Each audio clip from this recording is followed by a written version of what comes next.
So, I want to talk about you. I want to talk about me. I want to talk about people. I've been reading a very amazing book that I think everybody should read. It's called The Seat of the Soul. Okay? It's by a guy by the name of Gary Zukav. The book is about how there's a difference between our personality and our souls. Our souls, our being is a unchanging ness, an obscure sort of platonic ideal idea of our essence. Our personality is who we are, day to day on this world, judged by our actions, our thoughts, our beliefs, etc. And the idea is that our personalities are very separate from our souls, but that ultimately you should try to actualize your personality with your soul. The theory being that your soul is filled with goodness and just universal sort of like perfection. Not that the soul is perfect, but rather that it is the ideal you-ness. That's what he says. Now I'm gonna cut. That's Gary Zukav. Here's my stuff. Here's my interpretations of this. First, I want to talk about personality. A lot of people will tell you, oh, my personality is this, and they don't really know why. So I wanted to explain something. Personality is so much less a creation of your human entity, and a lot more a reaction to the world's events. For instance, a woman of the night, a prostitute. There is a study that if you need me to cite, I guess I can somewhere, but just believe me, please. This isn't one of those made-up statistics.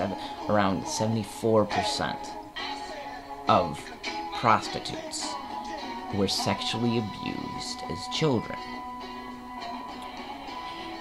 And those same prostitutes, almost 89% of them, 88.7, said that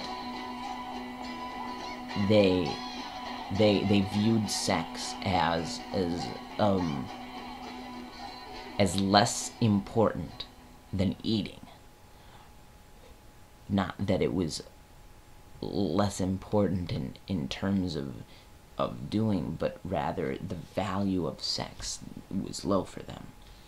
Now, they weren't always thinking that sex was low in their value, and they didn't come up with it on their own.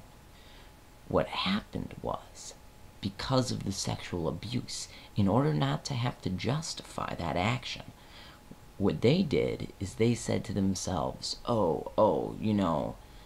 sex just isn't that big of a deal. And that became part of them, rather than confronting the issue of the sexual abuse as a child. Because dealing with trauma like that is really difficult. So that's just one example. Another instance would be a baseball star. You don't start as an amazing baseball star. You catch a lot of, balls, and you hit a lot of home runs, and eventually you start considering yourself a baseball star. Your personality is not constructed by you, but constructed by the events that surround you. Now, to a degree, you get to choose how you react. you can see an event as good or see it as bad, you know, based on, you know, you can, people like myself, I'm an optimist, will see even the worst event in our lives as a blessing. And then you have a cynical person who will view even the greatest gift as a negative thing. Point being, you have to consciously affect your personality and decide who you're going to be day to day. Now, you're probably sitting there thinking, Matt, you don't know what you're talking about. I'm me. I'm that funny guy. I'm that, you know, emo kid. I'm that whatever. You're choosing to define yourself that way. Now, why? I think is a more important question to ask yourself. Why are you defining yourself in these ways? Is it the image you want people to have of you? If so, that's your choice, fine. Or is it the image that people have decided you are? You can change it. You get to choose who you are. Someone like a criminal might say that they were forced into being what they are based on their situation.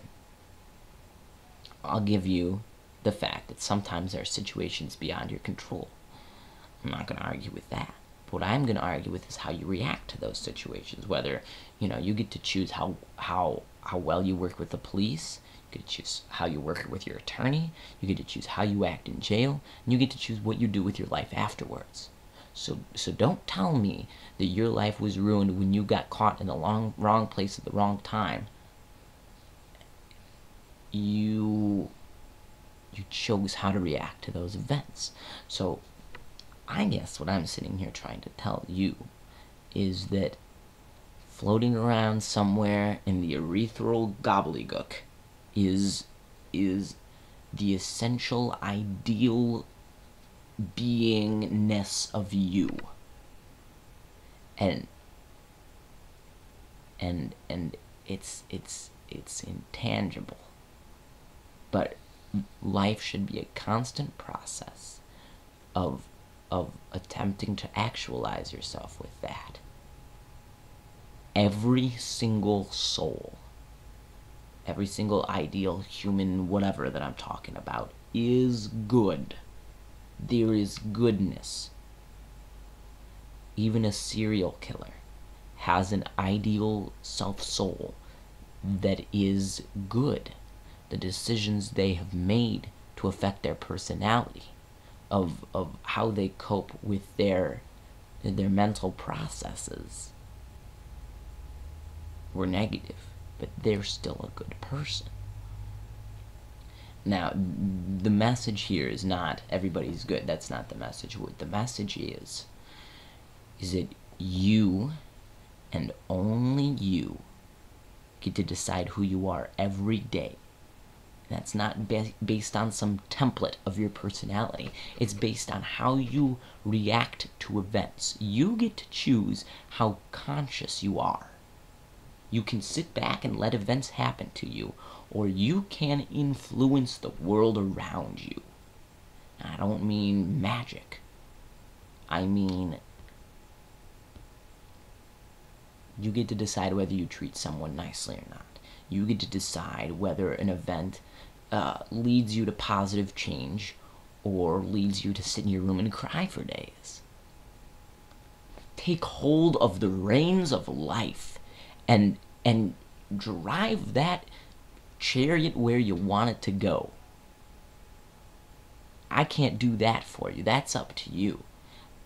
But I'm going to do everything in my power to help my friends and even the people I don't know realize that they choose who they are. So don't be yourself. If you don't like yourself, be something else. Work towards your ideal soul.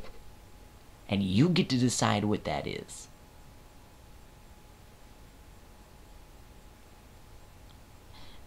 Well, if you need help, I'm here.